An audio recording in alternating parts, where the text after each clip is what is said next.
Once again welcome to the channel. इस video में हम बात करेंगे गणित शिक्षण के आंसर की के बारे में। तो चलिए वीडियो को शुरू करते हैं। तो ऑब्जेक्टिव क्वेश्चन की सीरीज में पहला क्वेश्चन पूछा गया था कि स्किनर के अनुसार अधिगम क्या है। तो स्किनर के अनुसार सीखना व्यवहार में उत्तरोत्तर सामंजस्य की प्रक्रिया है। इसके अलावा संख्या का स्थानीय मान पूछा गया था, तो उसका सही आंसर जो था 0.03 था। इसके अलावा गणित शिक्षण की किन्हीं दो विधियों के नाम पूछे गए थे, तो आप आगमन विधि, निगमन विधि या प्रयोगशाला विधि, संश्लेषण विश्लेषण में से किसी दो को लिख सकते थे। इसके अलावा प्राथमिक स्तर पर जोड़ की अवधारणा विकसित करने हेतु किन्हीं दो शिक्षण अधिगम सामग्रियों के नाम पूछे गए थे। आप चाहते तो अबेकस के बारे में बता सकते थे, मनकों के बारे में, या फिर श्यामपट्ट या फिर चाक के बारे में।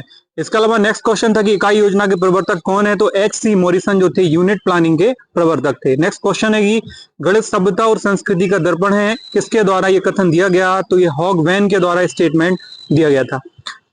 नेक्स्ट क्वेश्चन है कि 1 लाख में कितने सैकड़े होते हैं। तो 1 लाख में 1000 सैकड़े जो है होते हैं। आयत में सममित अक्षों की संख्या 2 होती है, इसमें 2 ही सममित रेखाएं होती हैं और 2 ही सममित अक्ष होते हैं। इसके अलावा कौन सी सामग्री दृश्य सामग्री का एक उदाहरण है। तो बुलेटिन बोर्ड इनमें से सबसे सुटेबल आंसर था।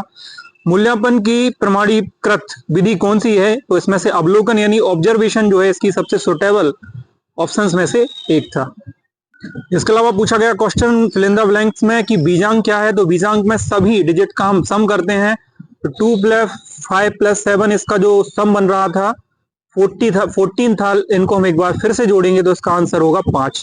पूर्व संक्रियात्मक अवस्था आयु वर्ग के अंतर्गत होती है, तो ये जो है 2 से 7 वर्ग के आयु वर्ग में सम्मिलित की जाती है। इसके अलावा ये पैटर्न दिया गया था, रीजनिंग का क्वेश्चन आपके सामने था। इसमें सभी सम 2 जो डिजिट थे उनका सम तीसरी संख्या थी, तो इस प्रकार से 8 और 5 का यहाँ सम जो है वो हमें 13 देखने को मिलता है। रेमंड के अनुसार पाठ्यक्रम को अध्यापक के पाठ के लिए पूर्णतः उत्तरदायी और सहायक अवश्य होना चाहिए। इसका आंसर जो था वो पाठ्यक्रम था।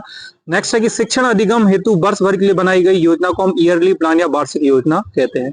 आज का ये क्वेश्चन पेपर बहुत ईजी था, काम एंड कूल। इसी तरीके से वीडियो देखने के लिए बने रहिए एजुश्रम के साथ। Thanks for watching this video.